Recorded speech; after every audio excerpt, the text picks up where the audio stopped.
Hello friends, my name is Koolio and welcome back to the channel. Today guys, we're taking a first look impressions video for World of Kings, a brand new mobile MMORPG that released a couple of days ago. Now, I have to apologize first because I was trying to get this video out earlier than I initially had planned, because I actually had a lot of you guys request for me to take a look at this new MMORPG. Now, I did jump into the game, I downloaded it, and I created like a dwarf paladin, and I started playing, and to be honest, I did not enjoy the game, and I'm sorry, like, it was bugging me. It's a super heavy autoplay game, and as soon as I jumped in, my character started autoplaying, I was moving around, and I really didn't care anymore. And so I put the game down, I didn't want to pick it up for a while, and then what kind of happened, which was kind of strange, is while I was waiting at the airport to go on my flight, I decided to jump back into the game, and for some reason, my last account wasn't there. So I had to make a brand new character. I made this orc Dark Sage, or Dark Sage, I believe is what her class is called.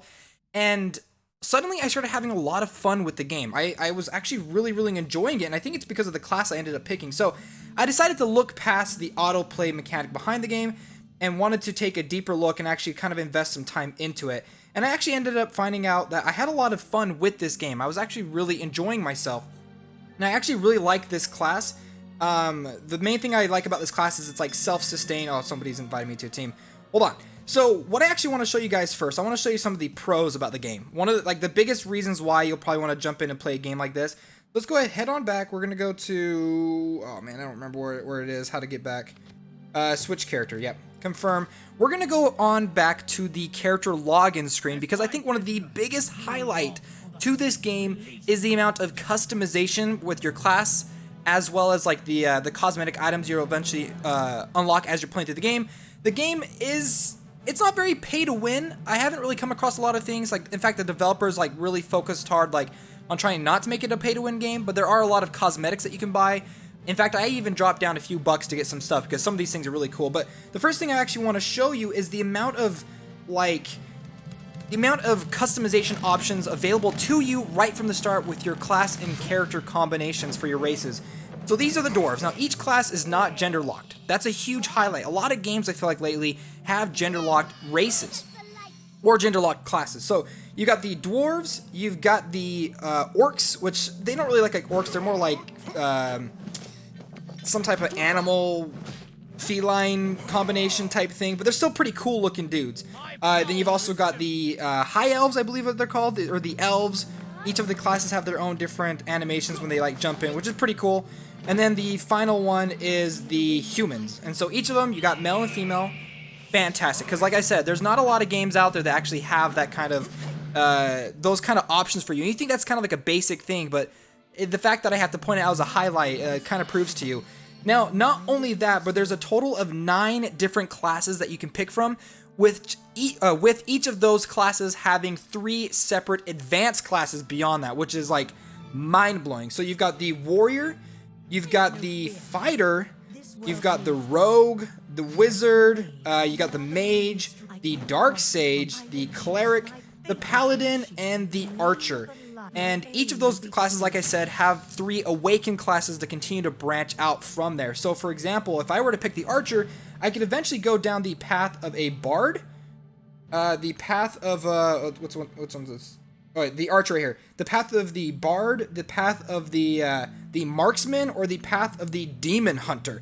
With each of those having like their own separate different abilities, their own different kind of stats and everything like that. So if I wanted to go down, maybe want to be more of like a healer class, maybe I could go down the bard class with a little bit of DPS. If I wanted to focus solely on like long range DPSing, I'd probably want to go for the marksman. And then the demon class, demon hunter, looks like I got some grenades, maybe some AoE effects beyond that. So I ended up picking the dark sage because the one that I'm currently moving towards is I want to eventually unlock the necromancer class, because I love dark mages and necromancers and all that stuff. That's really cool. But not only that, you've got chaos class, you've got the vampire class. Some of the other things, like the rogue can become a blade master, a spell blade, or a shadow dancer. The fighter can be a berserker, weapon master, or an arcan. The warrior can be a vanguard, guardian, gladiator. The mage can go down battle mage, arcane scholar, crystal shaper. You see what I'm getting at. There's so much to choose from with just the classes and the races alone.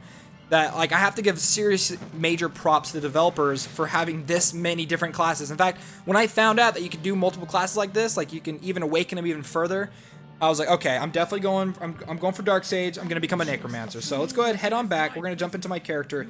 Now, like I said, one of the biggest downfalls to this game, though, is the fact that it's a pretty heavy autoplay game. If you don't like autoplay, you're probably not going to like this game. However, there is a caveat behind that. If you're looking for things to do that aren't autoplay, there's a bunch of really fun activities to participate in. For example, if you're going through PvP or a dungeon, you do not want to use autoplay. In fact, just turn it off. You'll have way more fun. I had an absolute blast running through a dungeon the other day, or running through a PvP match, and I was absolutely kicking butt, and I turned off autoplay. There's also a bunch of other little fun activities that you can participate in. I'm trying to remember exactly where we got to go to do these things. I think it's through the dungeon. Oh, here we go. The events. So you got Run Total Run, Elemental Warfare, Ultimate Dogfight. I'm going to go ahead and actually... Oh, can we not go into this one? Maybe... Crossover matchup. Let's do Run Total Run. I haven't done this one yet, so enter in. This is my first time actually doing this. So this is one of those events that you can actually... your character actually plays. So rescue Totos, hide from Medusa's gaze behind the statue. I don't know what that means. Let's... Where's my mount at? Can I pop my mount up? One of the things that really bugs me, there we go, is the controls down here at the bottom don't work very good. I'm trying to pull my mount out. There we go. Check out my mount.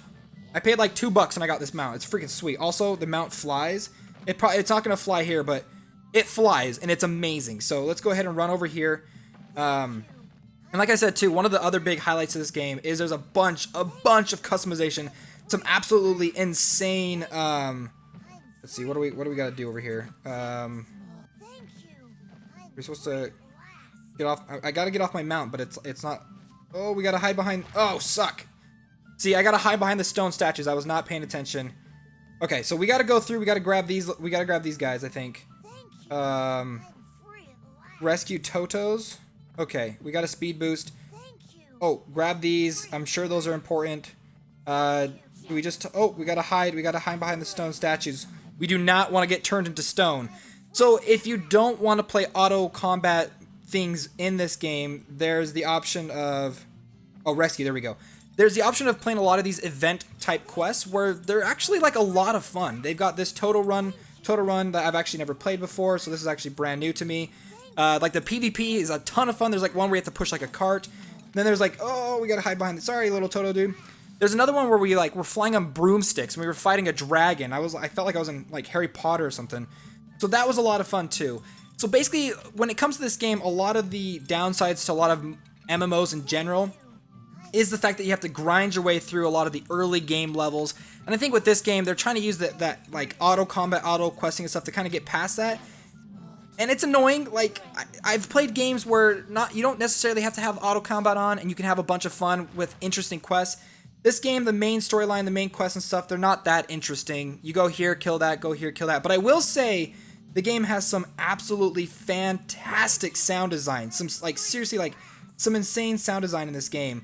Like, I put headphones on and I was immediately immersed into the world. So it was really, really cool. So we saved it. Now we gotta eliminate Medusa. So it looks like we actually do get some combat, which is great. So I can actually show you some of the combat. So I've got an ability called Blood Boil. It basically sends off an AoE effect, and then anybody who's hit by it, enemies get damaged. My teammates get healed. I've got this ability called Drain Life, which basically it's a single target damage over time draining ability. I've got these hands, ghost hands that come up from the ground, stunning or locking enemies in place. I've got this one called Fade into Mist, which basically makes it I can't get attacked by enemies. Really, really good for PvP.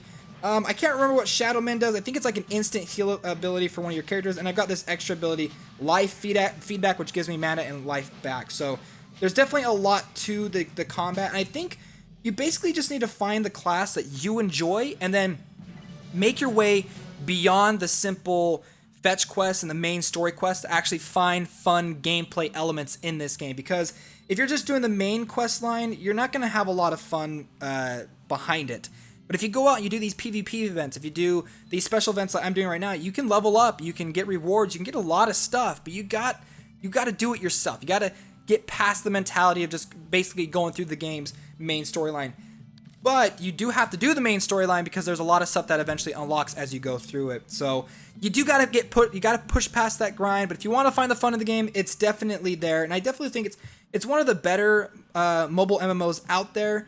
I feel like if you're looking for that World of Warcraft kind of experience, this is probably the best thing that you can get right now, even beyond like a game like Order and Chaos, which is specifically built to be like a World of Warcraft clone. Now, one of the other things I really love, let's see if I can actually pull my mount out, stupid joystick. Okay, there we go. Go ahead and fly. The game has a pretty large open world that I really, really enjoy. It's also got a decent UI. It's not the best. I wish I could hide the chat down below, but you can't. Super annoying, but you can hide a good amount of the elements, like all the buttons up on the top right, as well as the quest bar. But the game does have a pretty large open world for you to explore. I've actually only been in this like first area right here. I haven't really gone past this. But like I said, I've been doing a lot of those like event quests. But there's a decent sized world to explore. You can see I'm flying like super high right now. Now, some of the other things I really enjoy about this game is the talent point system. I love this. I love this customization option that you have. So basically you have 3 different talent trees that you can customize your character. Currently I'm working on the Combat Master one. I've been putting a lot of my skill points, a lot of my talent points into the Chanting one, which basically increases my casting speed. So very important for a spellcaster like myself. You've got also your different skills that you can go through. You need energy essences, which you acquire by, I believe, by leveling up, as well as playing certain events and gameplay modes. You can eventually unlock a lot of these things. And then the transfer class, I don't exactly know what this means, but I believe what it is you can swap classes. I haven't exactly seen that just yet because you have to get to level 40 in order to do that. But I hope you guys enjoyed this first impressions video. I hope it, eases a lot of your guys' expectations, or maybe meets your expectations for the game. So basically, like, it comes down to, if you don't mind autoplay and you don't mind letting the game kind of, push yourself past it to get to some of the higher level content, then you'll probably enjoy this game. If you don't like autoplay, this is a game that's going to probably turn you off right at the beginning. But if you can get past that autoplay and look for the gameplay events that you will personally enjoy, like playing dungeons, special events and stuff like that, you can find the fun in this game. Also, kudos to like the massive amount of different classes that you can play in this game. Find the class that you think is right for you to find that kind of play style. And the fact that there's no gender-locked races, which is also great. Well, guys, I hope you enjoyed this video, and if you did, don't forget to hit that like button and subscribe to stay up to date in the latest in mobile gaming. Alright, friends, I'll see you next time.